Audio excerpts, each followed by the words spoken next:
Hello, everybody. Welcome, welcome. Let me go ahead and put myself on the spotlight.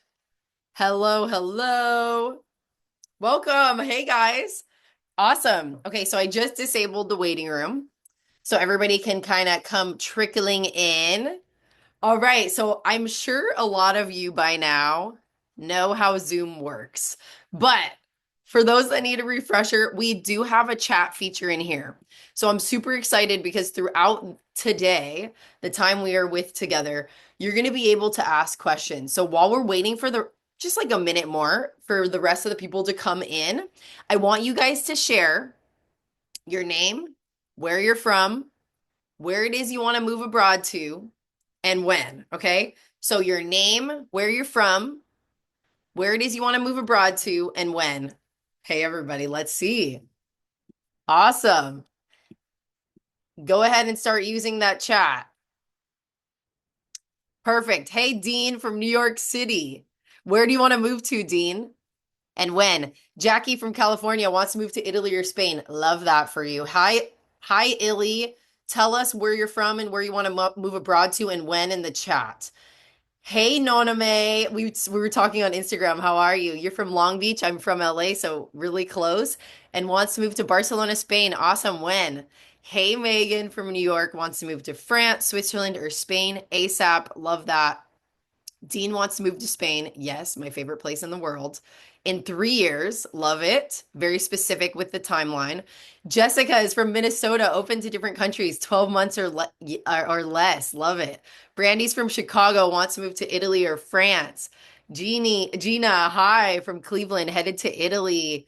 Linda's in North Carolina, wants to move to Spain.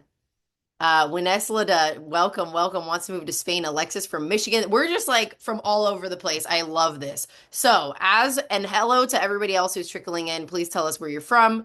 You're going to see that there's going to be a lot of people that are from the same places as you, wanting to move to the same places as you on this masterclass. So, just a little bit of housekeeping. Um, you have this chat feature throughout today. If there is, I'm going to be sharing some slides and some insights, okay? If there is ever a question you have that is pertinent to the slide I'm on, please feel free to ask that question. But if you're coming from like left field and I'm talking about this, I might not get to your question right then and there because I just want to keep it relatable. But please feel free to ask a question if I'm talking about that topic. And if not, if you do have some other questions that are not related to like the slides that I'm on, please save those for the end because there is going to be a live Q&A where we can jump into like personal situations and kind of get to those personal questions that you have, okay? All right, so let's get started. So excited to see all of you guys here. I'm going to start to share my screen. If you cannot see my screen or not hear me, please put no in the chat. Awesome. Well, guys, welcome to the Abroad in a Year Masterclass. This is one of my favorite events to put on, okay? Because it's literally everything I wish I would have known before I made the move abroad in 2016. I like to start everything off with an intention. And today's intention is to take the freaking leap, okay? This is my dad. My dad passed away in 2021. He was only 63 years old. This is him and I at the Hollywood Bowl in LA.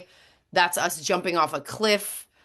He would literally be telling you right now, this life is so freaking short, and we should stop waiting for other people, if when to make our own decision that we want to make. We need to live our life, okay?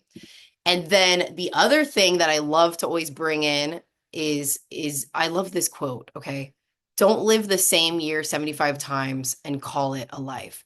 Imagine if you literally went till you're 75, 85, thinking about this dream of moving abroad and you never did it. I don't want y'all to live with regrets, okay? And you guys are already taking that first step right now, and you're probably being very resourceful. And I'm just really excited that you're here because I don't want you guys to live your whole life without experiencing this thing because it's the craziest experience I've ever had. personal development journey. My whole life has changed completely in such a positive way by moving abroad. Okay. So rest in peace to my dad, Skip, and for anybody else that has lost anybody. But I did want to, open the call up with that. So you guys are probably wondering, is moving abroad for you? Can you really do this? And income pouring the doubts and fears. And I want to know in the chat, please tell me if you are going through any of these. If any of these fears are coming up, feeling like there's never enough time to make the move and plan. Where do you even begin? What about too expensive to get professional help? Lawyers are literally charging $4,000 to $18,000 just to do one piece of this process. That's not even relocation costs. That's not your flights. Okay. That's insane, I think. Like people are charging crazy amounts of money for this kind of stuff. And I see some of you are saying like expenses, moving with dog. Yep. Not the right time to move abroad. Is that anybody? Is there ever a right time? We've got so much ish going on. I just told you about my dad. My stepdad is in the hospital right now. Like things get crazy. What about worried about applying for visas or citizenship? Is that anybody? I see Roma Roy says finances, kids enrolled in school. Yep. What about fear of wasting countless hours on the wrong approach? What about feeling anxious about finding suitable housing in a country? Because I'll tell you, it's way different. It's way different how they do leasing and how they purchase abroad. I'm buying 2 apartments in Barcelona right now, and I can tell you it's a lot different. Okay. What about stressing over pets, logistics, and packing? I've already seen some of you have dropped in the chat that you've got pets. Don't worry. All of this we're going to cover. What about not knowing how to find remote work or a job on the ground? I see some of you are remote. Brandy has pets. Julia says she's moving with pets. 3 kitties. Yep. What about fear of loneliness and making friends in a new environment?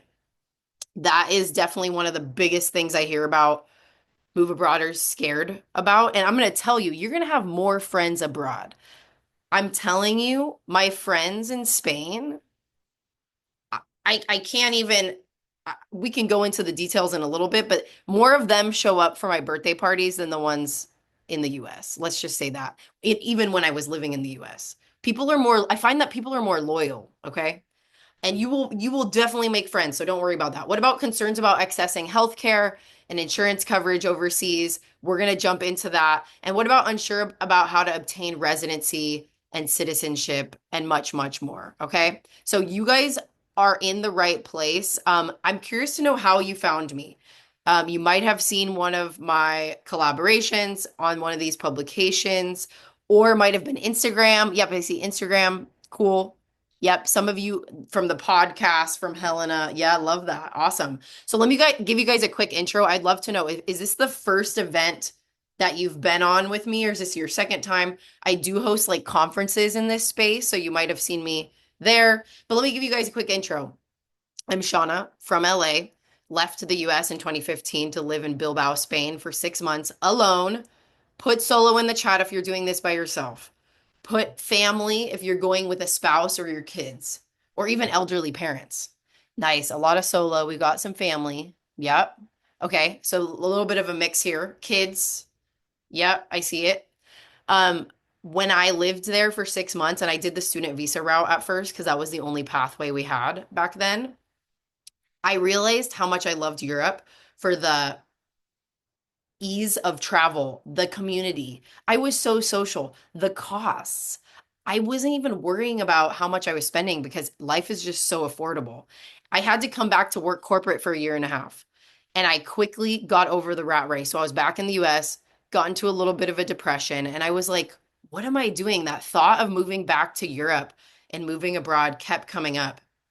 So what I did was I put in my 2 weeks and I got a master's in entrepreneurship and innovation in Barcelona, Spain. That was my pathway back abroad. Okay. And that's what kept me there. I moved to Barcelona, got work on the ground in Barcelona throughout that master's program. And then I started doing side hustles. I see some of you, I even have retirees that have told me they want to work on the side, stay busy. And some people that obviously are of working age and you guys want to work remote, I started doing side hustles. I taught beach volleyball on the beach because I went to Washington State University, played D1 volleyball, so I have a background of sports. So I was like, okay, let me just figure out how this whole side hustle thing works. I was teaching English, I was coaching beach volleyball on the beach in Barcelona, and then I started doing social media management for this like English school. And I started realizing, okay, I don't need to work for people. Like I can do this. I can be a freelancer. So that's what I did. I started building out these little businesses and then I met my Spanish husband, Dan.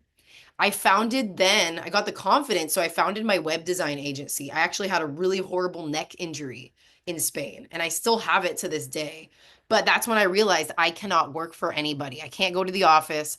So I founded Your Life Innovated, where I only work with American clients and I build websites. That's one of my other businesses.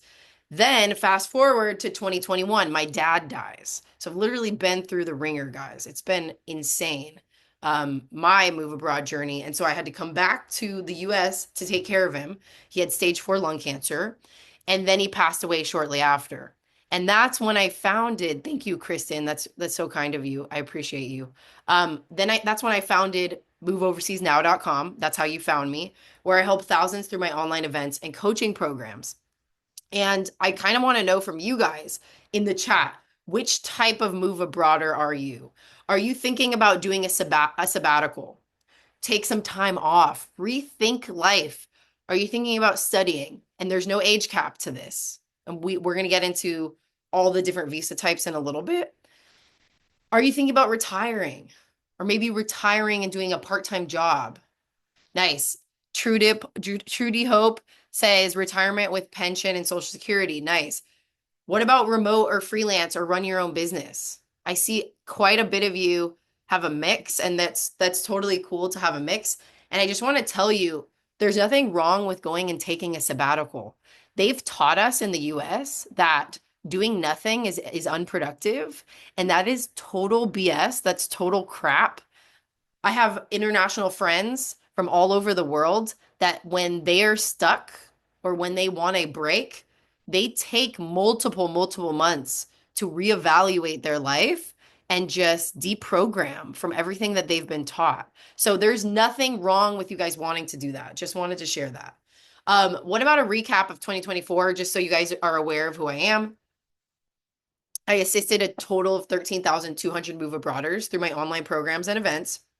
I also helped 350 plus individuals one-on-one through my coaching programs. And then the things that I help people with is attaining visas, citizenship. I've done it for myself as well as for my clients through Europe and Latin America. It's not a cookie cutter approach. There's specific strategies, and we're going to get into those strategies in a little bit. I've lived in 4 different countries and make multi 6 figures running my 2 online businesses from anywhere. And again, the goal is to keep your American clients so that you can live abroad, and it's so much cheaper. Okay.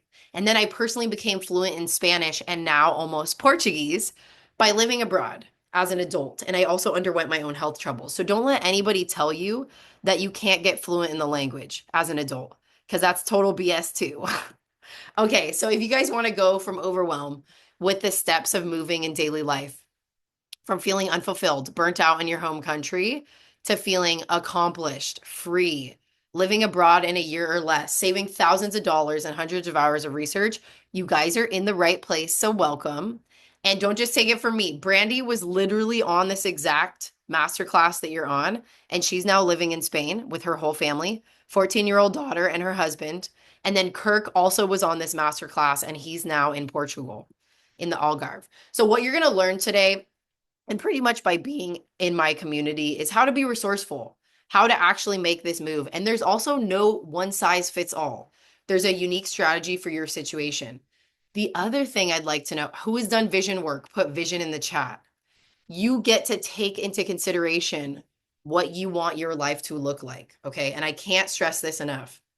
Other people have dictated your life up to this point, and I'm talking about the society. I'm talking about the government. I'm talking about how things are done. A lot of us, I think, are from the US. You get to take a stand and be the leader of your life right now. Nobody else is going to do that for you. And if this thing keeps coming up, Lisa says for 50 years, like We're stopping that right now and we're going to get going with what we want to do. And that decision is up to you. You get to say, this is what I want, this is what I'm going for, and we are doing this now. Okay. So the other thing we're going to look at is your habits and your productivity. Yes, we rule. I love that, Sandra. We're going to look at your habits and your productivity because I'm going to be honest. If you don't have a track record of making mini goals and hitting them, this will be hard for you, a move abroad. The benefits are, though, I help you rewire your routines for success. The other thing I help with is 10 to 15 different countries, visa and citizenship strategies. Okay. Again, you get to take that decision to commit to yourself. All it takes, it's a simple equation. Courage plus committed action equals success. I want you guys to remember that. I'm going to also show you the exact steps you should follow for planning the move: visas, healthcare, pets, insurance, remote work, starting your own business, freelance career, being your own boss. It's all possible. Okay. So let's jump into the juiciness. What does life in Europe look like? And I know a lot of you want to move to Latin America. Same kind of vibe. People are having this same sense of freedom living in Latin America. I do focus a little bit more on Europe, but it's I cover all of them. What life in Europe looks like for me, I have way more connection to community. I have a great social life. I'm way more relaxed. Guys, I wake up without an alarm, okay? That's because my clients aren't up until 3 p.m. There's more balance. There's better food and there's a noticeable improvement in my health and well-being, which I'm sure has anybody experienced that when they went on vacation in Europe or have spent some time out there. Healthcare is affordable, okay? I pay $70 a month. We're going to get into this in a second. My spiritual routines are great. My anxiety is way less. I don't work as much, but I run my own businesses. How can we get there, right?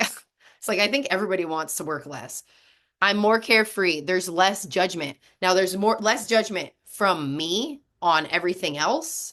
And also I feel less judgment from the society on me. I feel like the US is such a cutthroat, competitive place.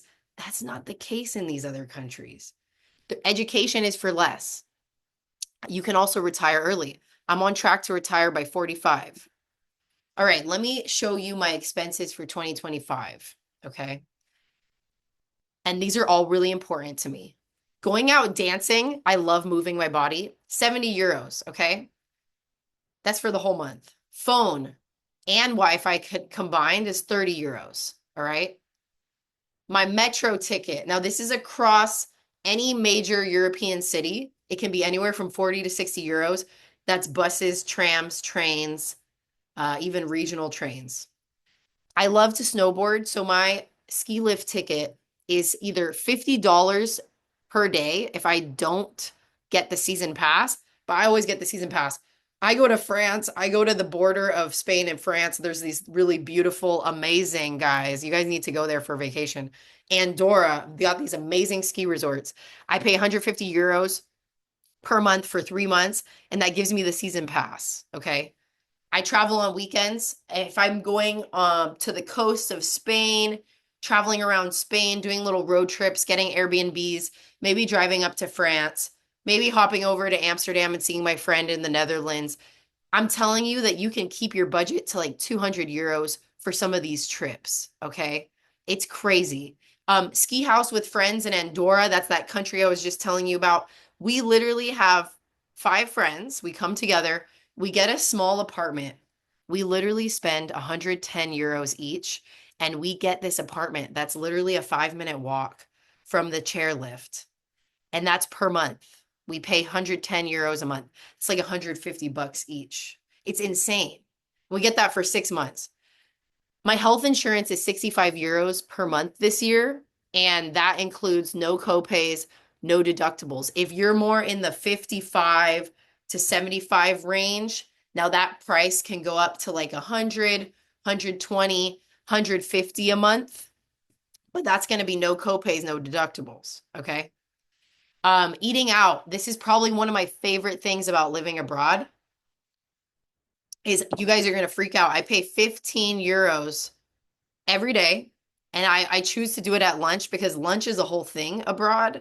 They give you first course, second course, then your choice of dessert or coffee, and they give you your choice if you want a glass of wine, beer, or a tall, nice glass of water, still water. I mean, that is unheard of in the US. So I do that every single day because I can, and that only comes out to be 450 euros per month. My groceries are 200 euros per month, and that's for myself and my husband, and I buy all organic. I'm vegan, so I'm a little bit of a health nut. My rent per month is 350 euros. Now, you guys are probably thinking, how the hell is that possible? That's because our landlord hasn't raised the rent in 9 years. Now, this isn't super, super common for Spain. You can still find places that are like 500, 600 euro per month, but we really do have a deal. We have a duplex. We're in the back unit and we have a shared garden with our neighbor. And yeah, this is insane, you know, the price we have. But if you're looking for like a one bedroom or a two bedroom in a major European city, so let's say one bedroom or a studio, you'd be looking at anywhere from 700 to 800 euros per month. And then if you want like a two bedroom in the center, you'll be looking more towards like 1100, 1200 per month. Okay. So total my expenses every month are between 1,500 and 2,000 euros. Okay. And that is totally doable. And don't let anybody tell you any different. Now, if you live a little bit of a, you want to have a little bit more comforts, of course, that will go up to like 3,000, whatever. But it's still way cheaper than living in the US. So let's jump into the another fun part of the training that I'm excited to share with you guys. If you guys want to get a pen and paper, feel free. But let's get started with this citizenship training that I wanted to share with you. So check this out right here. I really want you guys to look at this list. If you have any ancestors that come from any of these countries right here, you could potentially qualify for citizenship by descent. Now, what does this mean? This means if you have a parent, if you have a grandparent or a great grandparent that comes from any of these countries, you could potentially qualify. Now, why is this important? Because if you can get citizenship before having to go through all the visas, that's going to be way better in the end, is having citizenship, because you will never have to get a visa in your life. You can live visa free throughout any of the EU countries. So if I have, and I'm getting my Czech citizenship through my grandfather who is deceased, yes, you can do this for a lot of these countries, even if they are deceased. That means once I have my Czech citizenship, it should be about 4 to 5 months. That means that I can live in any of the EU countries visa free. That means I'm going to have a work permit. That means I can bring my family members. And that means I have all of the same rights as any other citizen in any of these countries. Okay. That means I can reside in Spain without having to jump through a visa process, right? Jump through the hoops of a visa process. So, but it's very important to note that some of these countries do require, you're going to have to look up the eligibility, right? So like Czech Republic can go up multiple generations. Poland can too. Italy, you used to be able to go up to great grandparents, but they're changing the law right now so that it's just grandparents. Spain is grandparents. Portugal is grandparents, okay? Hungary as well, you can do grandparents. But some countries that will only allow you to do parents are Austria, France, Belgium. These are just examples, okay? So you are going to have to do a little bit of research, do a little bit of digging. When you're applying for your citizenship by descent, you apply through the consulate. Typically what they require is birth certificate of the ancestor that was born there. Obviously, if your parents' birth certificate, your birth certificate, if you are married, bring that marriage certificate. If your parent is married, bring that marriage certificate. And then the marriage certificate of grandparents as well. If you have death certificates of grandparents, sometimes that's needed, as well as death certificate of parents, sometimes divorce certificates. But the most important thing is the naturalization certificate. This is delayed. You have to get this from the US or from whatever country you're from. In the US right now, it takes 2 years to get it. So if you don't have the originals, start asking your family members, start gathering these documents. You're going to need to know the dates when they came to the US, when they naturalized. That's how we can see if you qualify. All right. So I would love for you guys to tell me in the chat um, which of these countries you have family members from. All righty. Yeah, I'm seeing that some of you have the Spain citizenship, um, German. There's a lot of different ones here. So I love that you guys have this option. Poland is great because they go up multiple generations. So throughout the visa research process, and by the way, you can do this. I saw somebody ask, you can do them simultaneously. If you put in you can do your citizenship while you're getting a visa and while you have a visa. It's not going to impact your citizenship application at all. So don't worry about that. I have people doing them at the same time because it can take a while to gather some of these documents if you don't have them. So throughout the visa research process, though, guys, you have to ask yourself this question. Okay. So now we're moving to visas. I want you to remember my little voice in your head when you're choosing a visa. Does this visa have a pathway to permanent residency or citizenship? Okay. Because this is where you're going to spend dozens of hours researching and reading or hiring an expert to consult you. So let's talk about now these visas. We're going to jump into all of these in detail. Okay, we're going to go over the student visa. We're going to go over the passive income visa route. We're going to the top ones that you're going to see are like Spain, Portugal, and Italy. France also has one, and Latin American countries do have one as well. We're going to talk about the golden visas or the buy investment visas, but a lot of these are going away. So you guys really need to get on it. Especially, I mean, honestly, with all of these visas, because we're seeing a lot of them go away. Spain's just went away. Portugal's, the purchasing property one, went away. We're going to talk about digital nomad visas. These are hot right now, but don't get fooled.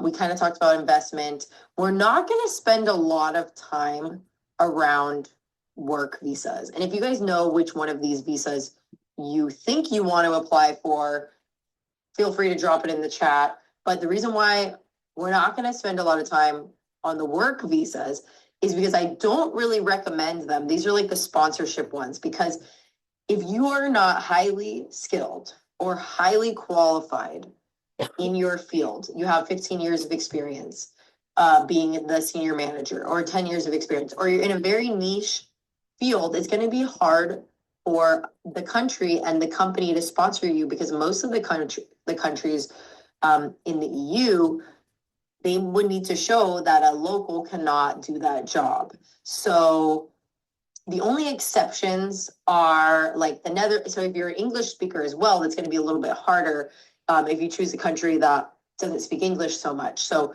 I always recommend, if you're going to go this route, choose the Netherlands, or choose Germany, or choose the UK, because they do speak obviously English a lot. But the better route is, if you don't have all that experience and you're having a hard time getting the work permit, start a business or be freelancer. And I show you how to start a business too in my programs and by being here. So I suggest always just be a freelancer so that you can apply as a digital nomad for the digital nomad visas. Yes, perfect. And I see you guys are having a lot of questions. So let's jump in. Remember, if the question is related to what I'm talking about, I'm happy to answer it. But we're gonna have the live Q&A at the very end. So if you guys have some more specific questions, I'll be sure to answer all of your guys' questions, okay? So how do you guys know what visa is right for you? So there's certain strategies you should follow because there's certain things that get overlooked. And if you don't do the correct checks and balances, it could ruin your application and you could get rejected, okay? So let's talk about the student visas first. And everybody that's over 20 years old, which I think a lot of us are, I don't want you guys to be like, oh, I don't need to hear about this, because actually you do. There's no age cap for student visas around the EU and Latin America. It's actually the easiest pathway to residency with the least investment. Okay. It's the student visa route. And I don't want you guys to discount this. Like, some of the cheapest countries for masters or language programs are Spain, Italy, Portugal, France, Germany. And why it's a good route, and especially in Spain, is because if you come in with, like, let's say you do a master's, or let's say you do a bachelor's, or you do a doctorate, for 1,000, 2,000, 3,000, 4,000, $5,000 for the whole year, okay? Which is pretty cheap for American standards.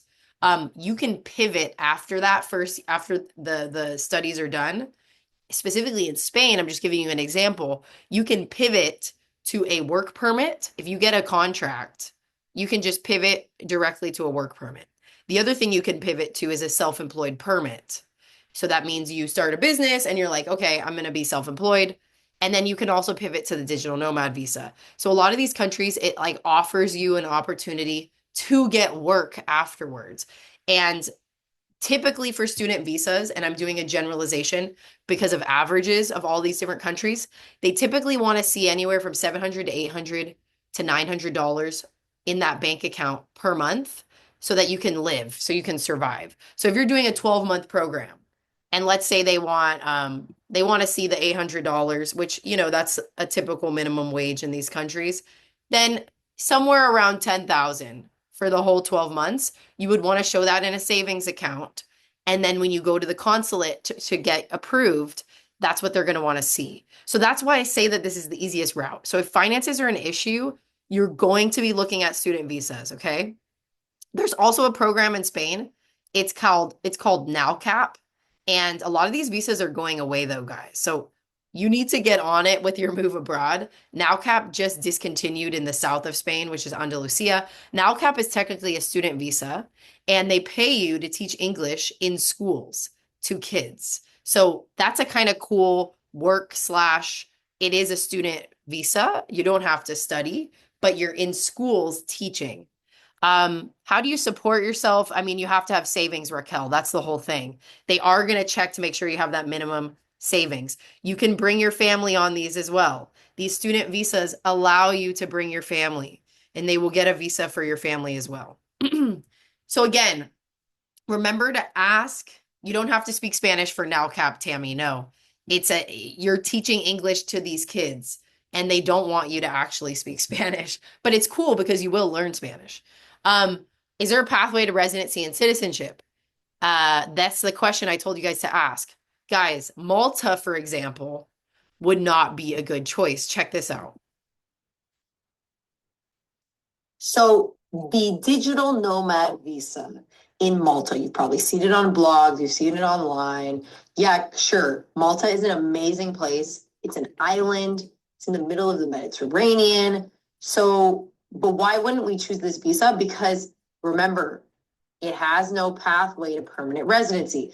And I know this because I stay updated with all the immigration agencies, and I'm constantly in communication with all the immigration officers. And as you can see via this email, it literally says, please note that the nomad residency permit does not lead to permanent residency or citizenship. And I don't want you guys to choose a country where you're going to fall into a situation where they're going to kick you out. So like after a certain amount of time for the Malta, the digital nomad visa, for the Estonian one and the Croatia one, you have to leave. And the whole point for me and most people when you're moving abroad, you're trying to move to a new place, right? You're trying to set up roots. You're gonna fall in love with this place. And then, with somebody maybe, but you're gonna fall in love with the people too and the place. And then they're gonna tell you you have to leave. Okay, I don't want you guys to get in that situation. So that's why you need to do your research. And it's not my recommended choice if you want to stay long term are some of these digital nomad visas. So that's why I was saying Estonia and Croatia would not be recommended choices. And so all these blogs are talking about all these visas and these digital nomad visas. But you got to really ask this question, right? Because you don't want to be falling in love with the place. And I see some of you were asking, like, um, that visa is going away. Yes, some of these visas are going away, and we're going to talk about the ones that have gone, but the ones that are still here. On the other hand, Spain and Portugal do have pathways to residency and citizenship. And why you're going to hear me talking about Spain and Portugal and, Italy, France, the Netherlands, Mexico, Colombia, Costa Rica, Panama, is because they have really great pathways to citizenship, and they're relatively safe countries. And why I'm focusing a lot on the EU countries is because the EU passport is one of the best passports to have. Okay. So Spain, you can get a residency card right away, and it's 10 years until citizenship. But if it's fast tracked to citizenship, if you apply with a Latin or ex-Spanish colony passport. So any of you that have parents that were born in Colombia, Mexico, Guatemala, wherever, even the Philippines, you can get your citizenship. I would recommend you go get your passport through them, okay? Because then you can come to Spain on a visa. It has to be either digital nomad visa or a non-lucrative visa, and you can apply for fast track citizenship and after 2 years of residing there. Portugal is great because you get residency right away, and it's only 5 years to citizenship, literally 5 years. And they're about to change this, guys. So they're making it harder as we speak. Right now, it's super easy, green light, but so many people are trying to get out and come into Europe that they're starting to make things stricter. So Portugal is about to double their residency requirement, that you're going to have to go 10 years now until you get citizenship. It's not law yet. It's probably going to happen next year, 2026. But I would say get in while you can. Then you've got digital nomad visas in the EU and across Latin America too. This is for people. Yeah, Mexico is included to the fast track to citizenship as well. Michelle. Yep. Yes, Jennifer, if you get into Portugal's right now, before it goes into law, you will be grandfathered in. Yep. So I don't focus too much about the UK only because they're outside of the EU. But getting a student visa in the UK is definitely the recommended route for you, because they can hire you afterwards after you're a student. You can also work on these student visas, by the way. You can. So let's talk about digital nomad visas. This is if you are an employee of a remote company that allows you to work remote. They have to authorize it, or you're a business owner or you're a freelancer. Okay. So this means you have to either, if you're a freelancer, you have to have at least one client that is making that total amount that you need to qualify, or it can be multiple clients that are remote that combined make up that minimum financial requirement. Okay. Now I'm going to share with you a lot of the American companies, let's say if you are an employee, will not let you work abroad. It's a tax liability for them. HR, most of the time, if it's a big company like PayPal, Microsoft, I am telling you, they do not let you work abroad unless you get a transfer. Because in the US, there's strict laws, especially in the HR world. I used to work in HR too, by the way, when I was working in the US. You're only allowed to work abroad for 3 months out of the year. That's like if you're on vacation or like you have to go home because of an emergency, because after those 3 months, tax wise, it's a liability for the company. Okay. So it's always recommended that if you have a full-time role and you have a good relationship with the company you work at, pivot to freelance, pivot to 1099, do that same job and switch that contract so that you can, now they will let you work abroad. Okay.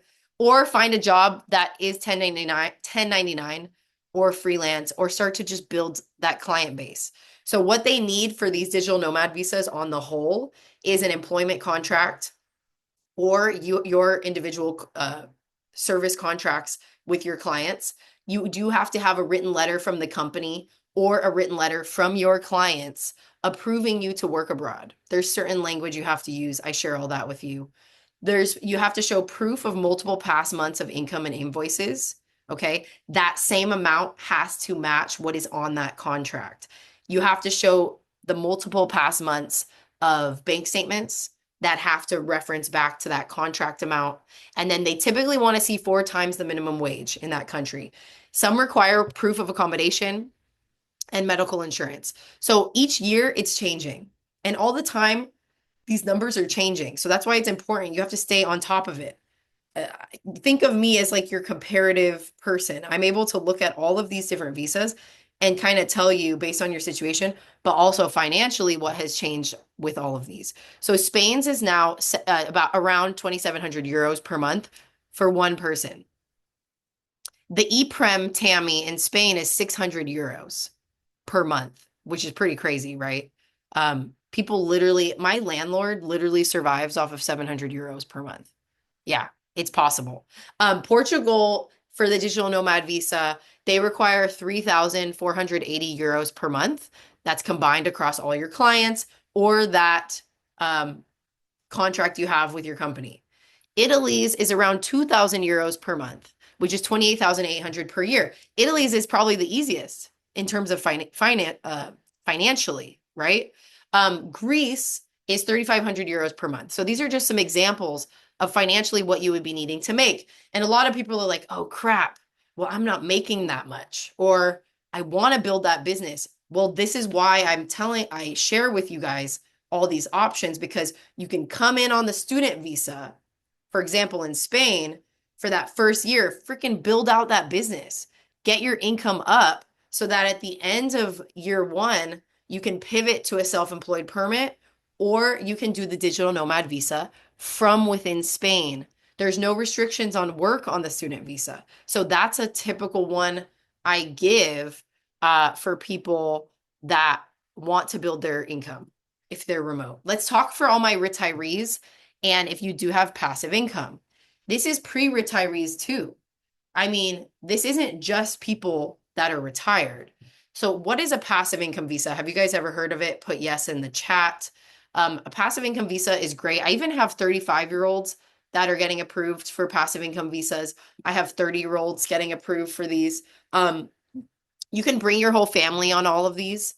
Um, okay, passive income visa is you have either a pension, social security checks that equate the minimum amount that that country wants to see you making, or so let me talk about Italy's. Italy's is called the elective residency visa. Mexico has one of these as well, but Mexico is getting super expensive for um, for getting approved for these. Um, Panama has one as well. Costa Rica has one as well. Let's talk about Italy's because it's super popular. You're not allowed to work on passive income visas. They make you write letters at the consulate appointment that state that you will not work. Italy's wants to see that you're making 31,000 euros of passive income a year. Now, what is passive income? It's stocks, 401k, pensions, rental income. It's meant for retirees, but they do accept all ages in Italy. Now, people are not getting approved for just the minimum amount. It's required that you have 40 to 45,000 euros of passive income if you really want to have great up your chances of getting approved for Italy. Okay? Spain is probably my favorite one, and I think you guys are going to freak out about this, even for non-retirees. It's called the non-lucrative visa.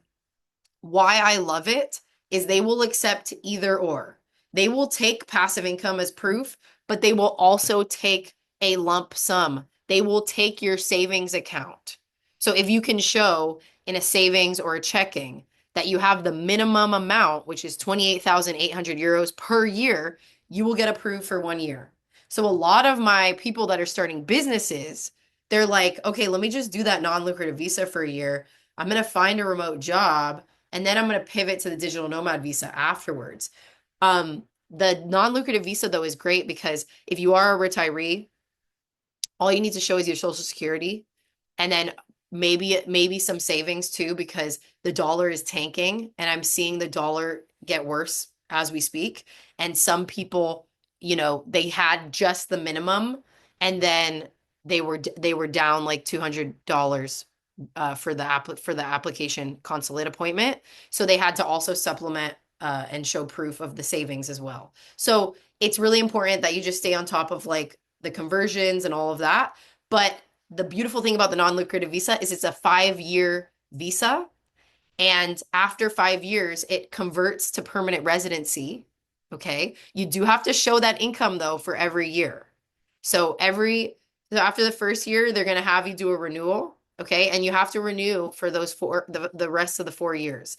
And then at the end of year 5, you will get permanent residency, which will grant you the right to work. And then after 5 more years, you can become a citizen. Portugal's is called the D7. I love this one because it's fairly inexpensive. They also take dividends, royalties, rentals, pensions, investments. Super popular. And again, 5 years till citizenship. That's why I'm like, please, please do this one if those of you are doing this because you want EU citizenship quick. I help a lot of people get this one. You have to show 870 euros in passive income a month. Okay. The more the better. And but that's the requirement. And then for every spouse, it's 50%. And for a kid, it's 30% on top of that. Okay. So, yeah, we just talked about Italy. Lynn, there will be a recording if you want to watch it afterwards. The golden visa, this is the other visa opportunity. Portugal has an option right now that I'm pushing a lot of people to do, and some of my students are doing it. If you give, so a golden visa is if you either deposit into a fund, it's a cash investment that you have to hold for a certain amount of years, and they give you permanent residency for your whole family. And there's no stay requirements typically. That's why I love golden visas. Or there's some golden visas that are you buy property of a certain minimum amount, and then they give you permanent residency for you and your whole family with no stay requirements. But here's the thing, a lot of these across the world are going away, especially in Europe. Spain's went away in April. Portugal's used to have the property route.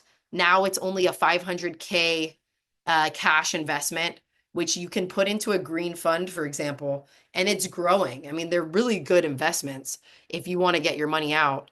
And then after the 5 years, you can take that money out or keep it invested, and then you'll get citizenship. Um, Greece's is probably the only one right now that you can still buy property and get the permanent residency, but they're increasing it. Now it's 400K that you have to drop on an apartment in a rural or a house in a rural. I mean, you're not going to have neighbors. Like it's going to be super rural. And, or if you want to be in Athens or like a major city, you're going to have to drop 800K. So, and then people ask me all the time, what about Ireland? Ireland is the most expensive and one of the hardest countries to move to because their investment route wants you to give €1 million for investing in a startup or donating at least 500K to a philanthropic project, which I don't see people doing. I mean, if you're a multimillionaire, go ahead. But most of us, we're not going to opt for that. And then Ireland also has a housing crisis. So, from my experience, um, Megan, we'll get into this in a second, but uh, you can in a lot of countries. It depends on their age. So from my experience, like who succeeds at this? And I want you guys to do this with me. Like somebody who is really able to paint a picture of what they want their life to look like is going to be successful. Okay. So I want you to close your eyes for a second and imagine. I'm gonna just give you an example. When I close my eyes and I see what is my future abroad life look like, I see myself, I'm in Barcelona. I have these beautiful white French doors that open up to this wonderful balcony. I've got these amazing tiles on the floor, and I wake up without an alarm and I wake up to the sound of these green parrots like flying through the street. I'm on the mountain. I'm on this like beautiful mountain park area of Barcelona where I can take beautiful hikes and be in nature in literally 5, 10 minutes. And I wake up to these green parrots. I have a slow morning. I go make my breakfast. I sit on the balcony. And I just think of how grateful I am that I actually did this for myself. And I think, what kind of community am I going to get into today? Who am I going to run into? Who am I going to meet? I never felt that back home. And I feel so grateful and like just dialed in that I can actually do that. I think, what cafe am I going to work to? What kind of exploring am I going to do today? And it brings me so much joy that I'm going to be so much rooted into community and this kind of slow moving pace. And I don't have to worry so much about money. And I want you to like really just 5 seconds, like get that visual, really see it because you have two options today. You can wait until you're ready or for whatever has held you back and put off your dreams, or you can start now. And the best time is to start now. And reminder, I gave you everything you need to know. You have the power in your hands. You can go off and do this now. But if you still feel lost and need more full on support, I can show you right inside of the Move Overseas Now Academy. This is something that is my baby that I've been putting so much love into. It's a lifetime access to the course that was created from hearing what all the move abroaders go through, their struggles, and what I wish I would have had. It's a self-paced course to get you moving abroad in a year or less while saving thousands of dollars and hundreds of hours of research. And yes, you will have access to my yearly updates of the course. There's visa guides for 10 different countries, about 4 visas in each. And I really created the Move Overseas Now Academy because Dawn, one of my old clients from many years ago, said, Shauna, I wish there was a community that you could go to ask for advice. Not the typical Facebook group that's full of scammers, but a legit community. And so that's why I created the Move Overseas Now Academy. And the Move Overseas Now Academy is for Americans and English speakers primarily. You can be from other countries, that's okay. But primarily, it's Americans who want to permanently move abroad in a year or shortly after. It's for people who want guidance and support without having to spend hundreds of hours of research. Also, for people who want to save thousands of dollars. Like I said, there's all these other companies that are charging $4,000 to $18,000 to get you abroad, and it's not necessary. It's also for people who want to save, they want to live longer. That's another thing. It's for people who want to retire, who want to work remote, who want to start or take their business abroad, who want to be a student, or who want to even take a sabbatical, which we talked about earlier. It's for people that are ready to embark on a huge life shift for the better and who don't want to do it alone. The Move Overseas Now Academy is for you if you want to learn from someone who has done this and who has helped thousands of others do it. It's for you if you want to be healthier, you want to live a more balanced, empowered, and free life, living your dream in as little as 6 months to a year. So, in the Move Overseas Now Academy, we've got visas covered for 10 different countries, and you get lifetime updates each year for each. So all those visas we just talked about are in there. Retirement, digital nomad, investment, student, and golden. These are step-by-step video tutorials on how to apply the entire process with access to a country-specific visa guide that I've created for each, which you can print out, you can mark up, you can even just digitally have a copy and take notes with a special citizenship by descent section as well. Here are all the countries that are covered in the Move Overseas Now Academy. So for Latin America, I've got Colombia, Costa Rica, Mexico, Panama, with all those visas we just talked about, video and country specific visa guides. Then we've got Europe, Spain, Portugal, Italy, Netherlands, France, and Malta. These are the modules that you will see inside. First, it's getting started. We're pretty much diving in. I'm showing you how the course works and how the program works. Then module 2 is what it takes. So this is my recommendations for success. I give you a financial tracker. I give you a budgeting sheet where we're going to do comparables. I give you a productivity tracker and some other tools that are going to help you throughout moving through this. Module 3 is vision. Remember what we talked about earlier. If you do not have a why and you don't become the leader of your life, you're not going to be successful with this. So we really root into why is it that you want to do this? What are your driving forces that are going to keep you moving forward? And we're painting that picture and we're diving into values as well here. And it's super important work. We have to do this work in order to be successful. So that's why that's there. Then we move on to module 4. This is my citizenship by descent module. It's stacked. I literally show you step by step how I got approved for Czech citizenship. By the way, I just got approved for my Czech citizenship. I didn't even share that with you guys through my deceased ancestor. So this is that module, which we show all the steps, how to get the different documents, how to do the family tree, how to do this without having to spend $18,000 and pay for a lawyer to do that. Module 5 is my country-specific visas module. Now, this is stacked. This is all the FBI background checks, how to get all the documents ready for that consulate appointment, all the different countries that I just mentioned, plus all the video modules for each visa, as well as the downloadable country-specific guides. Chapter 6, now since you've watched and we've done all the work for all of this, Now you can decide on a place. You can't decide if you don't have all these comparables to see what is the best visa and what is the best pathway for your situation. So that's where we're choosing here and we're planning the move and we're deciding on the place. Module 7 is okay, we're in planning mode. We are applying at the consulate, we are relocating, logistics is happening, we're organizing our everything, we're purging things from our house. We're getting our pet passports ready. We're getting all the pet transport, prep, and healthcare.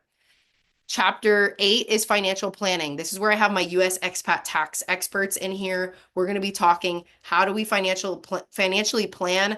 What accounts can we have that will work abroad? How can I generate passive income? We're doing all of that here so that you can have a successful visa approval as well. Module 9 is real estate and rentals. So this is my buying module. This is rentals because it's so different doing housing abroad. Module 10 is we're actually leaving. Okay. So we are departing. This is probably the hardest part. Yeah, we're super excited. We're nervous. What is it that we should be prepping for when we're on feet and boots on the ground? That's what module 10 is. Module 11, this is for all my remote workers. I have how to get remote jobs, things you should be doing. I have business trainings in here and as well as teaching English trainings. And then module 12 is travel hacking and deals. Plus, I'm throwing in a bonus module. Katie Boggs, who is one of my dear friends, has a step-by-step on how to get approved for NowCap. How do you get paid to teach English in Spain with a visa? So you guys are probably wondering, what is the investment of this? So this, for you guys just being on this masterclass, I'm also going to be throwing in something a little bit crazy. I'm going to be throwing in 6 months of complimentary coaching for you just for being here today. So that means, and I do it through Slack. So this means you can ask me any voice or you can text me. I'm going to be your coach throughout this process. You can ask me any visa, consulate, processes, relocation, pet, remote work, or business question with voice and text support for a full 6 months, starting as soon as you sign into the course today, or you can put it on layaway. I have some people that said, I'm not going to move abroad till next year or 2 years. So they put it on layaway.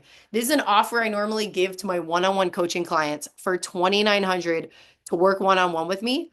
Plus, you're going to get lifetime access to the course. So this is a total value of over $3,000, but I wanted to make it attainable and affordable for move abroaders like you. So the normal price is $1,100 with this access. But since you guys made this call a priority today, I wanted to give it to you all, a special offer. All of it for only $797 today. Say what? Yes, $797, and it's for the next 24 hours. I'm going to be dropping it in the chat. You're going to get 35% off, and you're going to get all the things we just talked about. It's lifetime access to the self-paced course to get you moving abroad in a year or less. You're going to have all of those bonus modules. I'm also throwing in the 6 months of complimentary coaching to be your coach throughout this process. And it's normally a deal that's $1,100, but today it's $797. So I'm going to drop that in the chat for you guys. 1 second. Here we go. Boom. Let's see. Right here. There it is. Okay. And then if price is steep today for the next 24 hours, same access. There's a 3-month payment plan. So you could do 332 today and then 332 next month and then 332 next month. Same access, lifetime access to self-paced course to get you moving abroad in a year or less. There's also all of these other bonus modules, which we didn't even talk about. So I have Katie Boggs, which I mentioned for the NowCap program. She shows you exactly how to move abroad and teach English abroad. Plus, I have a therapist joins us for a guided session to have a successful move abroad. That's $100 value. Then I have the remote job coach. He charges $500 an hour, showing us exactly how to get that remote job. Then I have a bonus resume writer that's going to be getting us straight to make sure our resumes are up to date. Plus, I have Maddie Quammen, who's a freelancer. She comes in. That's a $300 value. Plus, I have Avi Ajwani. People have told me that this has been one of the most monumental videos in the whole thing because it got them straight on their goal. It's a $500 value. He's a creative life coach. Plus, I've got a bonus interview with Bargain Homes Abroad, which shows you how to buy a bargain property abroad. Then I have a customizable financial tracker, which pretty much is the, let me see, that's not, yeah, that's not the one. That's with no coaching, by the way, Elizabeth. So let me send you guys both of them again. Here they are right here. Then I have a customizable financial tracker. I have a Trello board to-do list. So this is a customizable to-do list that's already done for you. And it has reminders. It has it's already pre-populated, so you can adjust it per your situation. There's a productivity tracker. There's vision exercises. There's guided journal prompts. There's also 2 trainings for my clients themselves after they successfully got approved. This is an offer I normally give to my one-on-one coaching clients for $2,900 to work one-on-one with me, but it's yours today for 24 hours. I'm going to keep enrollment open. And then don't just take it from me. These are some Academy students who have gotten their visas approved already and have moved abroad. Arlene is in France. Okay. She's on the long stay visa. We didn't even talk about that one. Brandy's in Spain with her 14-year-old daughter and her husband. Jessica's in Italy. Sandy's in Spain and Barcelona. She did the non lucrative visa. Perry's in Spain. Kelly got in right before that golden visa got out or just like expired. And she just like put pedal to the metal and went all in. And then we've got Casey as well. Lynn just moved to Portugal on the D8, the digital nomad visa, with all of her pets. Then we've got Luna, she's in Spain. Jessica just bought a house in Lisbon and she's moving in the next couple months. Hello, everyone. Here's Brandy. I met Shauna when my husband and I and our family really decided we wanted to move abroad, but didn't know where to start, right? It's, as I'm sure you kind of know by now, it can be overwhelming. I found Shauna. I'm telling you, any investment is worth it. She has such a plethora of knowledge on this stuff that it just helps ease your mind so much during this overwhelming and confusing situation. But and when she says she has connections everywhere, like she literally has connections everywhere. I think you are like the master of networking too. But no, honestly, she saved so much time in our process, and it's so nice to be able to connect with her. She's always willing to help. She's always willing to answer questions. It's just been wonderful, and she's wonderful to work with. We've even done one-on-one. We've done group, the academy, like everything. So I really appreciate it. Thank you so much for telling everybody where you're moving and when. My husband and I and our teenager are moving to Spain in July. We're also taking a cat and a dog. So teenager, cat, and dog, like it can be done. It is some work, but it can be done. So so everything is great. We almost really have everything done. We're just waiting on our consulate appointment. And Shauna's really been a great help and a great resource, and I appreciate her. Thank you so much for sharing. And I'm so excited for you guys. Like, it's been so fun to work. So when she says networking, she's the master of networker. If you guys can't tell, I'm pretty much a social butterfly. Every country that I support inside of the academy, I have contacts on the ground. Do you need a mortgage lender? I got you. You need to get your driver's license? I got you. Do you need a tax expert to file your taxes? I got you. So all of that is also going to be included. You need somebody to get you a rental because you're going to be getting there.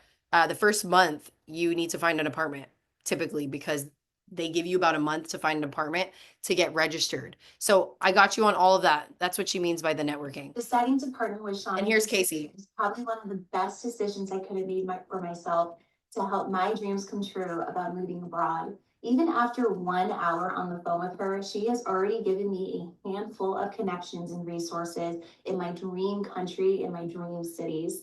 And I truly do feel that she is one of the most well-connected people in the industry, and she will absolutely make sure that you are given the proper tools, the proper support and guidance you need to make your dreams come true about moving abroad. Even after 1 week of working with her, she already provided me with 100 different resources, giving me the confidence and giving me the direct path to become successful in my dream.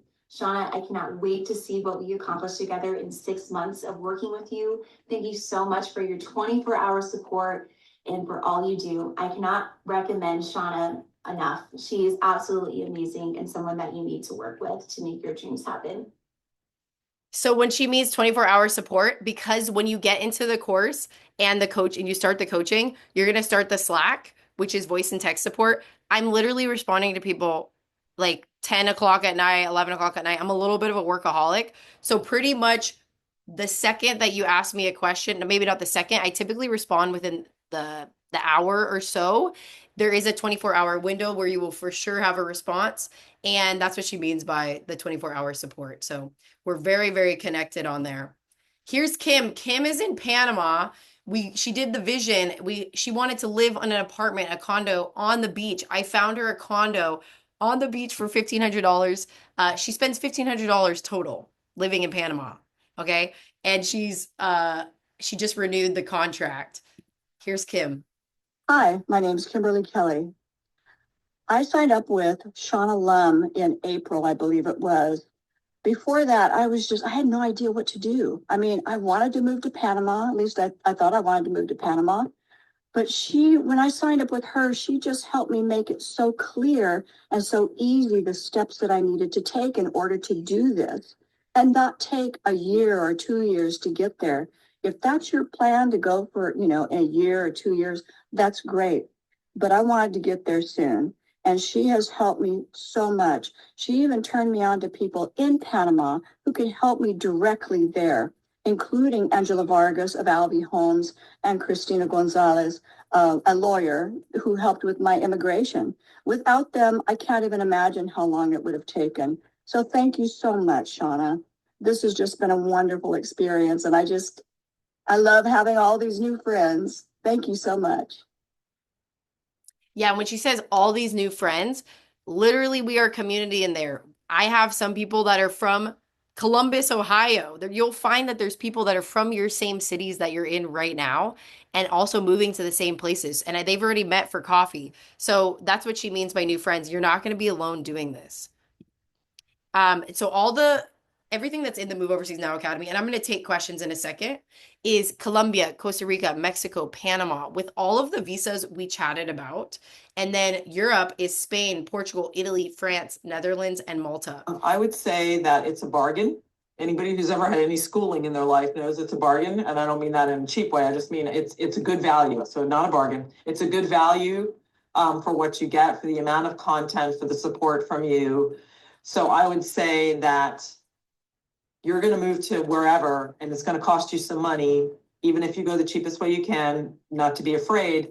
But this is an investment. It's like, I don't know, it's like hiring someone to teach you how to drive or to teach you or to manage your finances or do all of the other things. Sometimes you have to make an investment in an expert because that will make your life exponentially easier down the road. It may seem like a chunk of change right now, but when you think about the value that it will provide, to use an accounting term, if you amortize it over the life of what you're going to get from it, you really have to make the investment in yourself because you're going to struggle. You're going to struggle to put the pieces together unnecessarily.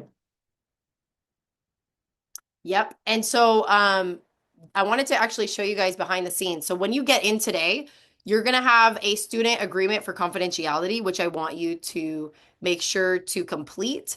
And then you're going to tell me if you want to start the 6 months of coaching, which is the one-on-one support where we are literally applying together for these visas and for these citizenship applications. That's how the flow works. Once you get in today, it's in the next 24 hours that the enrollment is open. You will come in and you will see this. This is the Move Overseas Now Academy. These are the self-paced modules. You've got tons of modules here, okay?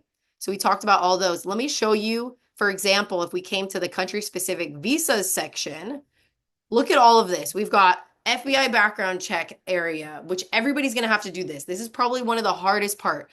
These are video modules showing you exactly how to get the FBI background check, how to expedite them. You also have to get apostilles. This is like a seal that you are going to get from the government that shows that it is able to be used abroad. Okay. So we're going to go through all of that. Then we've got Mexico, all of the visas we talked about, the work visa, the digital nomad visa, the golden, the retirement. These are all the step-by-step video tutorials on showing you exactly how to apply. Okay. Then we've got Colombia, digital nomad, student, the retirement one, work and investor visa. Italy is stacked. We've got the passive income one, which we talked about, the startup, the investment, student. I even have a rental training in here. Davide is explaining the codice fiscale. I've got top tips for renting in Italy. Costa Rica, we've got the investor, digital nomad, student, and retirement. Oh, yeah, the other thing I wanted to share is just so everybody's aware, when you go and get that FBI background check and the apostille, right now in the US, they're taking 8 weeks if you do it on your own. If you go through my expediter, she can get it in 2 weeks. So there's like little things you need to know and who do you need to contact in order to get some of these things expedited. Panama. Kim makes her move to Panama. That's a bonus interview in there. We've got the retirement visa. We've got the investment visa. I have my legal partner in Panama coming in for a chat. Spain is obviously stacked because it's my favorite country. The non-lucrative step-by-step how to apply. Everything has a visa specific guide for you to print out, which serves as your checklist for the consulate appointments. Then we've got student visa updates. We've got student visa steps, how to apply to get paid to teach English. We've got the digital nomad visa. Did you know that you can apply from within Spain? Here's Kyla's approval and everything she did and we do to get you approved. You can actually apply for the digital nomad visa inside of Spain and get approved within 20 days. Yeah. Post move, how to get the padrone. So how to register. You have to, once you get into the country, you have to register. And then you get your residency card. So I show you how to do all that. I have bonus interviews with legal partners, with tax experts, one-on-one interviews with how to prep for the consulate appointment. Portugal, how do you set up your NIF and your Portuguese bank account? For the D7 and the D8, you have to open up a Portuguese bank account and get an NIF number. I show you exactly how to do that here. We have all the modules on how to get approved for the passive income visa, prep for the consulate appointment, the D8, digital nomad visa. We've got consulate tips for Portugal. There's also a job seeker visa in Portugal. I have one of my clients' stories of getting approved for the D7 and the digital nomad visa process. Bonus interviews with tax experts as well as legal partners. France, I've got the student visa in France. I've got the standard entrepreneur visa. We didn't even talk about this for France. So France has a really interesting pathway. If you can show that you're making 30,000 per year, or you're going to be with a business plan, you can apply for this entrepreneur visa and pretty much start a business in France and get a visa. So step by step, how to do that with guides and checklists. Work visa in France. This one is like super important if you're a retiree. It's called the long stay visa for financially independent persons. That's also for France. This one though, you're not allowed to work and it's not a pathway to citizenship. So it is really, really important that you guys know which are pathways to citizenship, which are just permanent residency. But that one is what a lot of retirees are doing. The Netherlands probably has, we didn't even talk about this, one of the easiest pathways to get into Europe.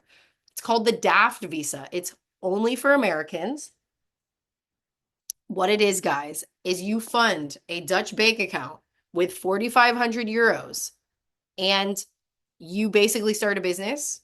You don't have to have any track record of having success with this business. It can be new. And you apply for this inside of the Netherlands as a tourist. So you literally come with your passport, with your American passport, and this is it. And it has a 95% approval rate. So that's the Netherlands. And then Malta, I've got the digital nomad visa as well as the permanent residency program.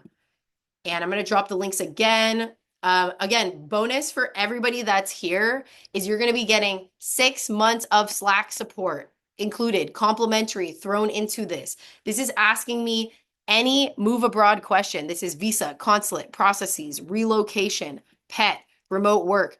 Literally, you're going to be sending me your visa packet before you take it to the consulate, and I'm going to mark it up and I'm going to send you videos back showing you what you're missing. That's how this works. You need to have a second pair of eyes to review everything and to guide you throughout this process. So, voice and text support for a full 6 months. You can start that as soon as today. There's 24 hours to get in. It's a normal offer I give to my one-on-one coaching clients for $2,900 to work one-on-one with me. You're also going to get lifetime access to the course. We talked about all of these expert bonus trainings that are inside of the Move Overseas Now Academy. And for the next 24 hours, it's a one-time investment. It's originally 1,100 and now it's 797. You're going to get 35% off the original price plus that 6 months of coaching to be your coach throughout this process. You get lifetime access. And then if price is steep for the next 24 hours, I also have a 3-month payment plan. So it's 332 today, and then it would be 332 next month, and then 332 the next month with the same access. And I see some of you are trickling in. Welcome. Just make sure to sign that, complete the agreement for confidentiality, and then hit reply on the email to let me know if you would like to start the coaching now or if you want to put it on layaway. So let's jump to questions. So I get a lot of questions about the academy. So can you start the live 6 months coaching at a later date if you get in on the deal now? Yes, you can get in on the deal and start the 6 months coaching for whenever you're ready. Okay. So even if that's in 5 months from now or next year, or if you know you're not going to move for 2 years, what if you don't feel like you are ready financially? Well, if finances are an issue, I also have a 3-month payment plan. Also, moving abroad doesn't actually have to be as expensive as people think. That's why I have this program, so that you don't have to spend thousands on other services. This is your one-stop shop. I also know from experience that when people put skin in the game and invest in themselves, they're more likely to accomplish their goal. I've personally invested 50,000 US dollars in coaching programs, and that's how I'm running my 2 multi-6-figure businesses. I say take the leap for yourself and let's do it. I'm going to drop the link again for you guys. It's the 24 hours to get in. I just put it there, Sandra and Debbie. Perfect. The next question that I get a lot is, what if you don't want to make your move abroad until after a year? Are you still a good fit? Yes, you can still utilize the lifetime course access with yearly updates and make sure you're prepping yourself the right way. Then I can activate your live coaching for when you're ready to use it. It's a good idea to get in now because I will be increasing the price of the live coaching in the near future or abolishing it altogether for anybody new that wants to come in. Okay, so I'm so excited to have you guys. Let's open it up for questions. So the question, let's see, I'm going to stop sharing. Awesome. So do language programs count for student visas? And if you asked a question before, please re-ask it because there's a lot of scrolling up here that I have to do. Okay, let me go to Michelle. Michelle, does the price include relocation for my whole family? No. I mean, you're gonna have to pay for your flights and obviously all of your packing needs. I mean, this is a bargain. This is the support that you would be paying, for example, $8,000 to $15,000 for a separate company to be helping you with all of this. And even those companies that charge like 15,000, though, they're not going to pay for your relocation or any of the other support that I offer, which is like mortgage lending or getting you in touch with the tax experts. I mean, this is something you're not going to see anywhere on the internet. I can definitely tell you that. Thanks for your question, Michelle. Sandra, do you have to renounce your US citizenship after residency achieved? No, you do not have to renounce. I know that there's like some conflicting information online, but I do have a legal partner who, after joining, if you would like to organize a consult, I comp the consult for you. Yeah, you don't have to renounce your US citizenship. I have many many students as well as friends who have both. Okay. So you can hold the dual citizenship. You just never renounce it. Yeah. Great question, Christina. Scouting trips. That is also a part of the academy. I show you exactly how to plan the scouting trip. I even have some people that during the coaching, we plan their entire scouting trip. There's literally scouting trip companies that charge like $2,000 for them to plan your whole trip. They're not with you, they're just planning your trip. I do that included inside of this, inside of the coaching. So that's kind of another added bonus. Do language programs count for student visa? Allison, that's a really great question. It really depends on the country. For example, in Spain, they just created this new law on May 20th that states that if you do a language program, you now will not be able to do those pivots that we talked about. So remember how we talked about you come in on one visa and then you change your status afterwards? So for example, if you came on a student visa last year as a language, you could switch to self-employed and you could switch to digital nomad, okay? Or a work permit. Now, if you come in on a language program, for example, in Spain, you cannot do that pivot. It has to be an upper level program. What I mean by that is like a bachelor's, a master's, or a doctorate. Now, these other countries, you can do language programs. And if your goal is to get hired on the ground, you can do that.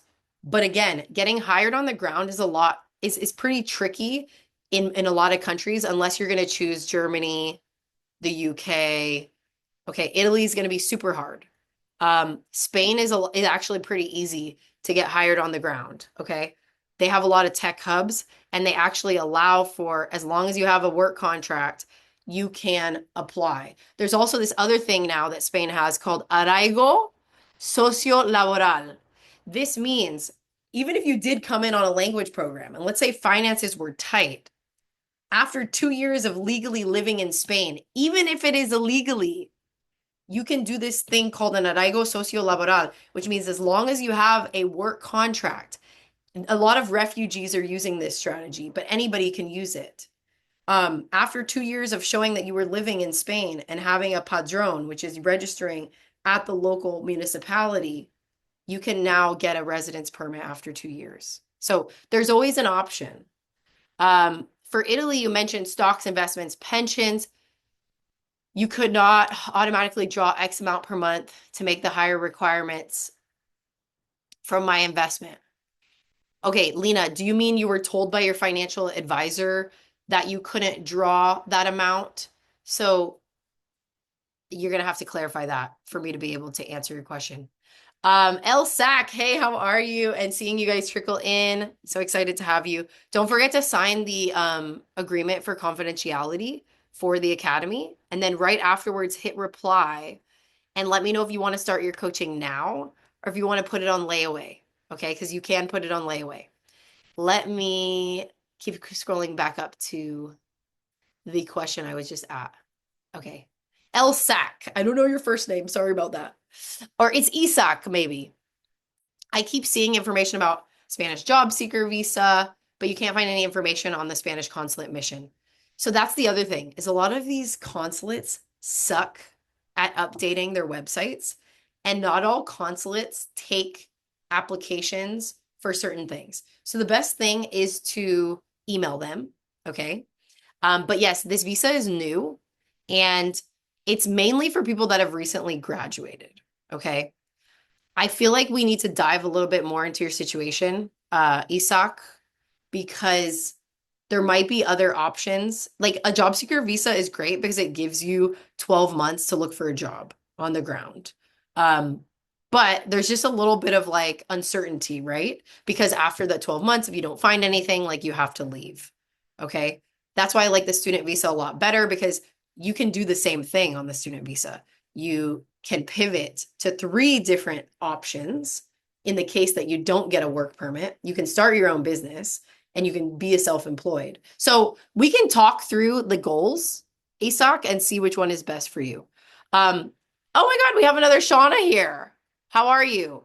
Okay, so Shauna, with the income requirements, And all of the links from today are going to be sent to you guys. And yes, there is a replay, but it's going to take me an hour to process the video. The income requirements for visa number 2. Do they look at gross or net? They look at gross. Okay. They look at gross monthly income as a freelancer. Yep. That's it. Yep. Great question, Shauna. Love that. And that's all of them. It's going to be gross. It's whatever's put on your contract, whatever you've got on that contract with your clients, whatever you've got, whatever you have on the service agreements with your different clients, or if it is the company that you work for. That's what they're going to be looking at and referencing, and then they're going to be referencing the bank statements, multiple months, and invoices. You have to invoice those clients as well. So let's keep bringing the questions, guys. And I love to stay. I want to answer all of your guys' questions. So I have a lot of energy on today. My stepdad's in the hospital, and sometimes when these types of things happen, it really gives you perspective on life and how short things can be, right? And gratitude that we get to like actually take a stand for ourselves and like choose how we want our lives to be. Yeah. Charlie, okay, great question. With Portugal's visa application, how long do you have to be in the country? That's a great question. So every visa that you get is going to have a different requirement. Okay. The golden visa, for example, is 7 days out of the year. Okay. But the rule of thumb is to not be outside of any EU country that you go to for more than 2 months a year, especially in those first permanent residency period years. Okay. So in the case of Spain, you want to be out, you want to make sure you're not out for more than 2 months a year or 10 months in a 5-year period. And that's the same advice for Portugal. Now, depending on what, Charlie, visa that you want to get, it's going to depend. That's why we need to look at your goals. Some people, they have elderly parents back in the US and they want to come back for more than 2 months out of the year. So in that case, I would recommend the golden visa because the time limit, you only need to be in Portugal for 7 days. Okay.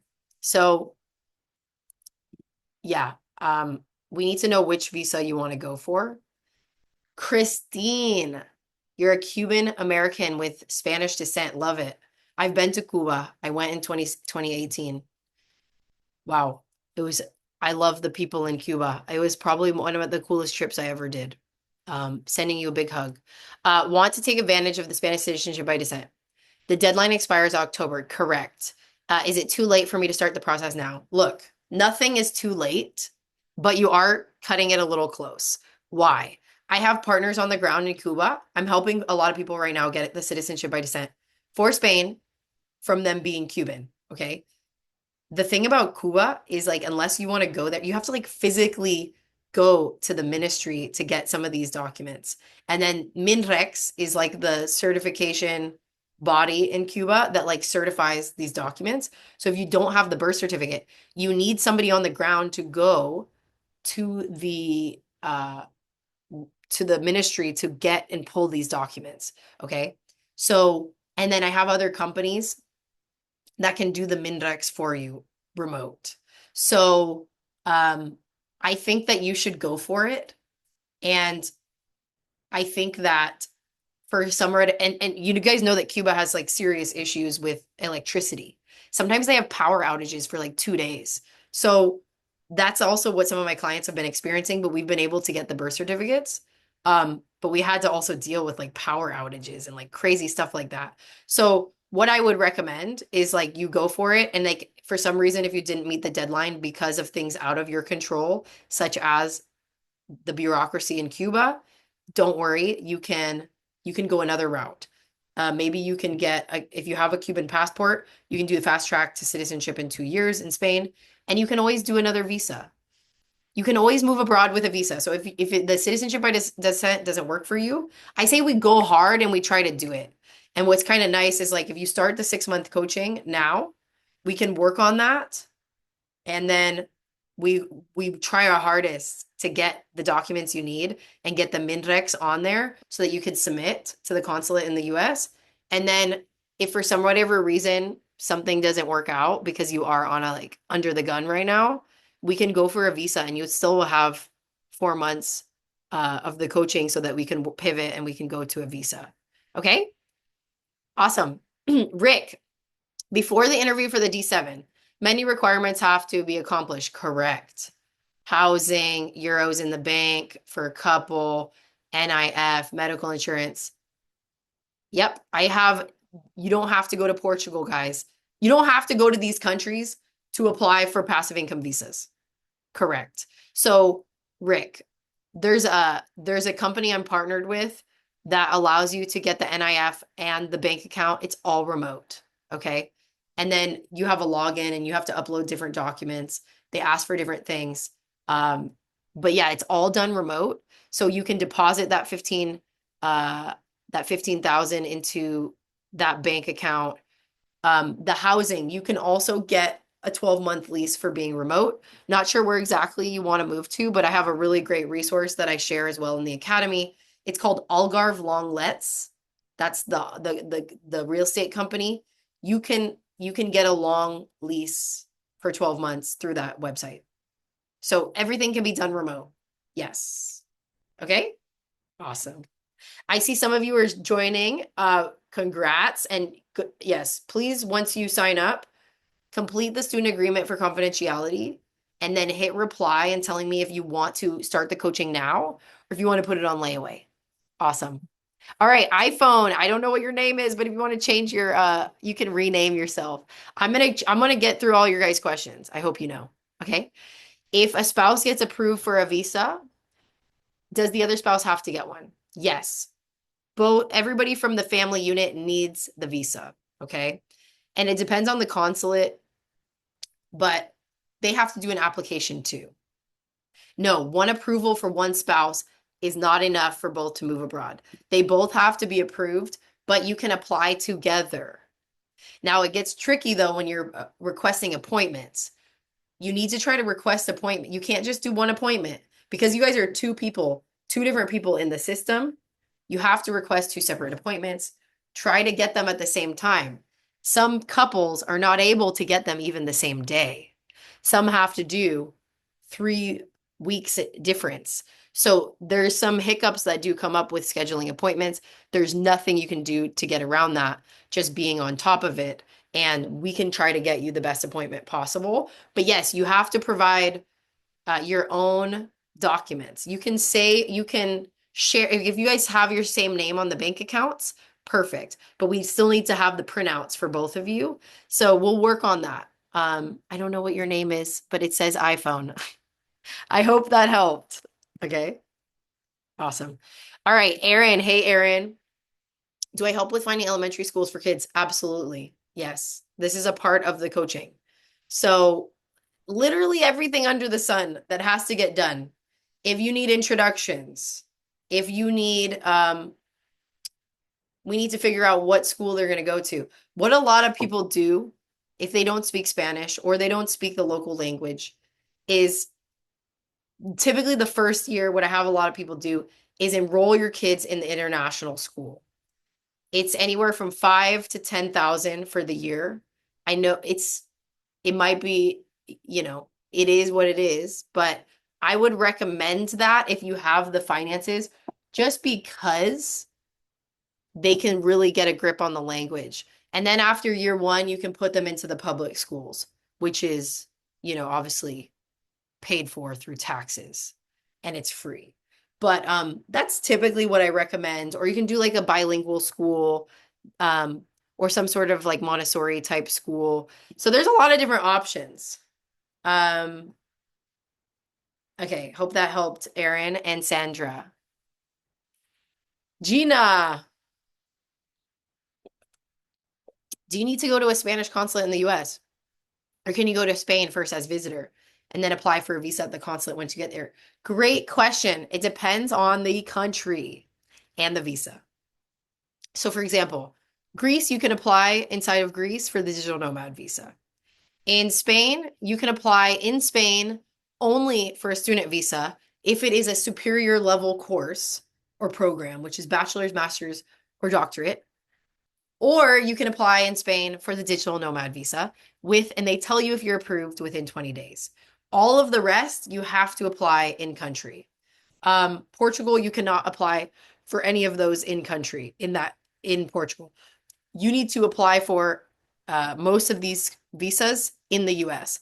But if you're talking about Spain, you can do student or the digital nomad visa. Non-lucrative visa, you cannot apply for it within Spain. Great question. Okay, David, as an American, I could move to Latin America for 2 years, then be fast-tracked to citizenship in Spain or Portugal. Not necessarily, David. You have to have citizenship from a Latin American country, and then you can be fast-tracked to citizenship in Spain. Okay? That's what you have to do. So the question is if you have citizenship in one of those countries. And typically, you don't even have to move there to get citizenship. Let's say if your parent is Mexican and they still have their passport, their Mexican passport, they never let it go. You can get your Mexican passport through the consulate. There's a process that you have to go through, but we can work on that and get you that if that's your case. Helen, how are you? Let's say you want to complete a master's degree in Spain or Italy. A lot of them do offer on-campus housing. Yes, Helen. I would obviously recommend if you want to do a master's degree that is going to fall under the student visa category. There's lots of master's degrees at private and public universities that are $5,000 and under. So yeah, it just depends on what do you want to study. I think you're setting yourself up for a really great pathway. From my experience, Spain is going to be a lot more progressive and modern in terms of their visa pivots afterwards. Italy's got a lot of slow issues and problems. They're super delayed with getting you the permiso de soggiorno, which is like the permanent residency card. And I just feel like Italy doesn't have their ish together as much as Spain does. And I'm just telling you that based on experience of how their bureaucracy works.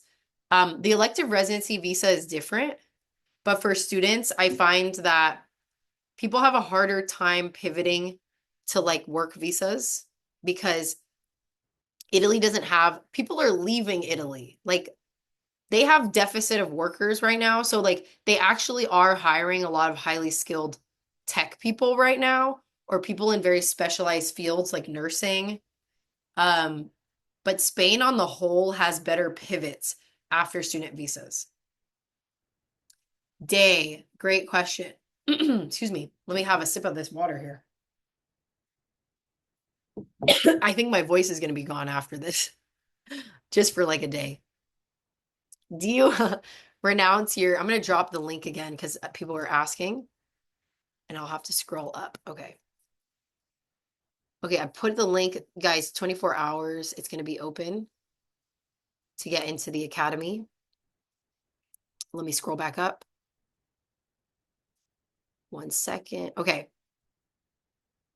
I just answered this day. You do not have to renounce your US citizenship nor Mexican after citizenship. I have a friend who has Venezuelan, Spanish, Irish, and now she's about to get the American. You don't have to renounce them. Trudy, for Polish citizenship, if they left before 1920, it's not going to be possible. That's one of the disqualifications for Polish citizenship by descent. I'm sorry about that. But there's still visas, so don't get your hopes down. There's still a pathway over, okay? Yes, Noname, I have freight modules in there. There's like 200 video modules, okay? So it goes over anything. There's even a search feature at the top right. So you could type in freight or you could type in logistics. And I have full hour-long trainings on the different options that you could do. Yeah, it's important to like choose the right company for shipping, for sure. I say minimal is better. If you can try to sell or get rid of as much as possible, that's always the best route. And I have some really good companies that you can work with, but also you can check as many bags as you want in. And that's what a lot of clients do of mine. I literally had David and Jana, they just moved to Portugal a couple months ago. And they literally had 13 suitcases on their flight. I'm dead. I'm cracking up over here. Um, you will not need a lawyer for any of the visa documents or processes. Of course, if you would like, you can. I can introduce you to people, but you don't need to. Like, I'm going to show you everything on how to do this. It's not that hard if you know what you're doing. Okay? Yeah, Victor, I love that idea about the guitar. Perfect. Um, degree programs that I recommend. I'm going to send you a couple right now in the chat, okay? Okay. Affordable universities for masters. I would recommend masters, Haley. I'm sending it to you right now. Hold on. Why is it not sending? 1 second. You're going to thank me later. Why is this not working? I'm trying to copy and paste. I have a guide, and here's some of them. Haley, I had to paste it. Oh, it's too many characters. That's why. 1 second. Let's see. Okay. I think now there it went. Haley, I just sent it to you. Hope that helps. All of these are little teasers of what you're going to get inside of the academy. Um, is there a way to citizenship with the job seeker visa? TD, yes. If you get a job, yes. How to prove that he didn't renounce citizenship? Well, it would be showing in the files that he didn't have his naturalization in the US. If he never naturalized to a US citizen, then he didn't renounce. But the US made people renounce. If you're talking about your grandpa, they like forced people to renounce their citizenship. So we can work through that though. Hey, Maria, senior citizen who is a teacher in Pennsylvania. Your son has been living in Italy for 2 years. Everybody was born in Italy. Perfect. If your parents and your family members were born there, perfect. Buenissimo. Okay. Okay. So I have a solution for you. Maria, if you have Italian citizenship, please do not apply for the citizenship by descent. Do not do the citizenship by descent in the US for Italy. Move to Italy, go with your US passport, and apply for the citizenship from within Italy. It takes 6 months to 8 months. I can show you exactly how to do it. I actually have a full guide inside of the academy on how to apply for your citizenship by descent in Italy from within Italy. A lot of Americans don't know about it because most of the information online is in Spanish and Italian. I speak Spanish fluently and I understand Italian. So I've been able to put together some really great helpful information for you guys. Let's see. Yeah, I answered your question, Christine. You're welcome, Shauna. Yes, Romoroy. Yes, I'm afraid of safety in the US as well. You're 66, your daughter's 40. I think that you guys would be great. And being a Spanish woman of color, I think it would be a great option for you to move abroad, especially to Spain or wherever it is you want to move to. That's a Spanish speaking country. But Spain is going to be the safest, okay? So please, let's do Spain. That's my recommendation. And I have lots of people that have moved to Spain that are Spanish women of color. So you don't have to worry. Um, you're going to be safe in Spain. Let's see. Cassandra, she's nervous to move to Spain in 2026 without checking out the areas you're interested in. Yeah, you can't, it sounds like you can't do a scouting trip with just the minimum 50K savings that you have. Look, this is what I say to this. Nothing is permanent.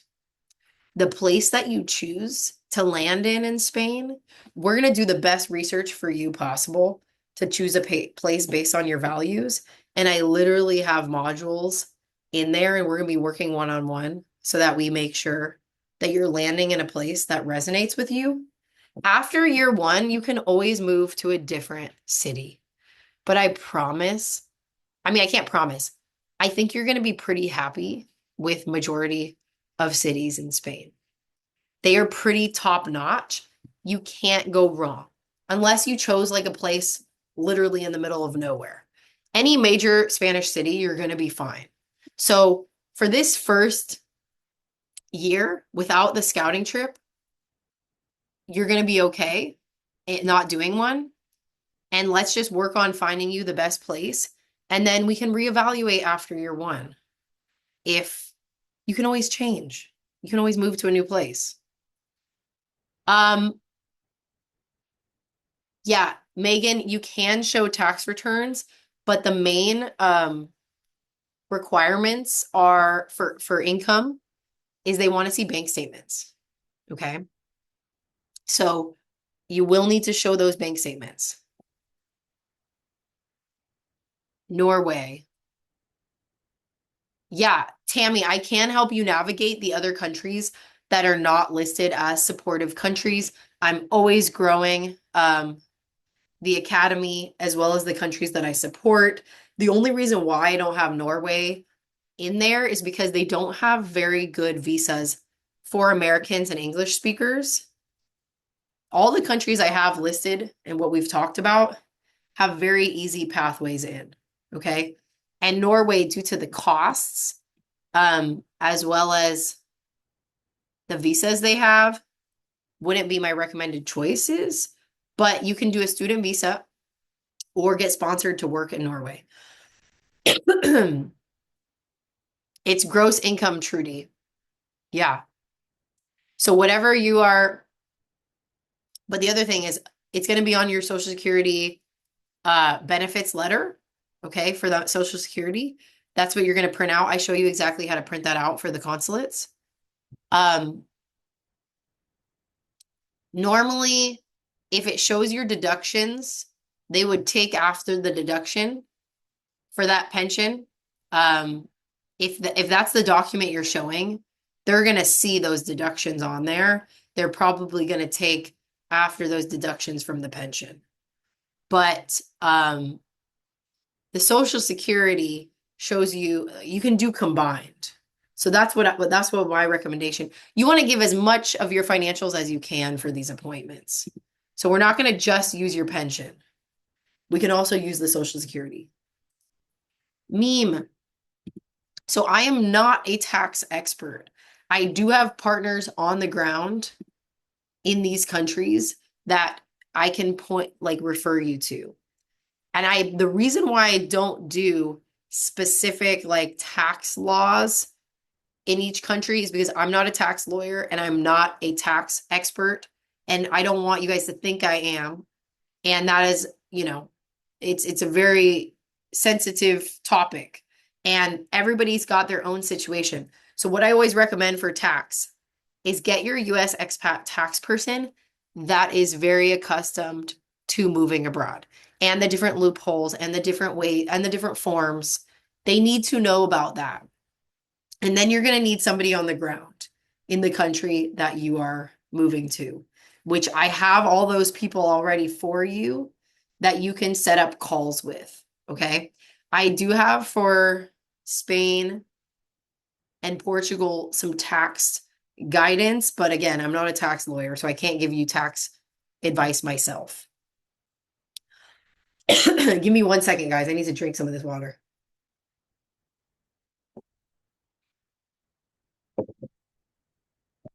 Haley, great question. Tourism and immigrants and locals. Is that why visas are disappearing? Um, ish. I would say governments are picking up on that, but no, I think we're seeing visas disappearing. Yeah, because it's getting really saturated. And as much as these governments don't say that there's quotas on how many immigrants can come in, they do their yearly evaluations. And I mean, there has to be a cap on how many people can come in, right? So that's why we're seeing that they're getting like prices are going up for locals. So it's a combination of all issues. But that's why we're seeing some of the visas go away or the rules changing or things getting stricter because there's too many, right? Right now it's easy to get in. So don't wait too long to where now they're making it like super hard. How do you request layaway again? Yeah, hey Megan. So once you get into the academy, you will get an email from me. It's a welcome email. There's an agreement to complete for confidentiality. Complete that and then hit reply. Hit reply and tell me if you want to get into the coaching right now or if you want to put it on layaway. And again, guys, there's only 24 hours to get in. I'll drop the link again. Let's see. You are so welcome. Panama is a great option for retirees. And Christine, if you don't have that Cuban passport, that's okay. Let's see if you can get one. I'm not sure if you can, but let's look into that. Yeah, Bren, we work on that inside of the academy. We can look up all your ancestors' information. We'll build out the family tree and then see if you qualify. Yeah, of course, Julia. I'm so excited for you to digest the recording. Sandra, I hope you're still here because you asked this at 11:30. What is the timeline for the non-lucrative visa? So the timeline is it takes 3 months to get your documents together for any visa. You get your appointment, you go to the appointment, they tell you if you're approved between 3 months or 3 weeks to 2 months, okay? And then you have about 3 months to get into Spain, okay? After they put the visa on your in your passport, okay? Awesome. Yes, the email is in your inbox to register for the academy in the next 24 hours. I will share this with you right now. Okay, let's see. I'm trying to look at some of the more recent questions. Thank you so much, Paige. You're awesome as well. There's no age. Okay, so age limits, Raquel, on dependents. Great question. Spain just implemented a rule that if you have adult children that are over 18, that unless they are disabled or have health issues, that they cannot be on your application and you cannot get them pretty much residency. So they would have to do their own if they're over 18, unless you can show that they are severely disabled or have any like health issues. You can work up to 30 hours a week on the Spain student visa. Yeah, Helsin. The work opportunities for Spain is pretty much you just get a contract. They've released how strict it is that you have to be a local to get a work contract in Spain. So if you're like in tech or you find an English speaking role at a company, you just need to get hired and have the work contract, and then you can pivot your visa to that. I always recommend being on the ground in the country. It's not like the US. They want you to be there, okay? The Netherlands as well. I would be there. So if I were you, I would do the DAFT visa for the Netherlands, start a business, fund 4,500 euros in that bank account, and during that first year, look for a job, okay? And get hired. Annie, the high yield savings account. I would recommend that you move it to a regular bank because it has to be liquid. For the savings account that you show, if it has to be like dispersed and takes like multiple days to get out, that's not liquid. So we need to have it in like a regular liquid bank. Okay.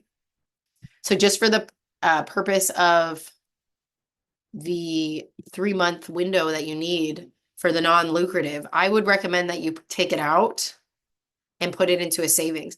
Maybe you have a high yield savings that's at your regular bank. We can look into it. Progressive healthcare for women and neurodivergent. Hey, Shauna. I would recommend Portugal. They have the most progressive healthcare system for, well, pre-existing conditions, and also Spain. Yeah. Okay. Titi, if you have that dual citizenship, you can get a fast track to citizenship in Spain.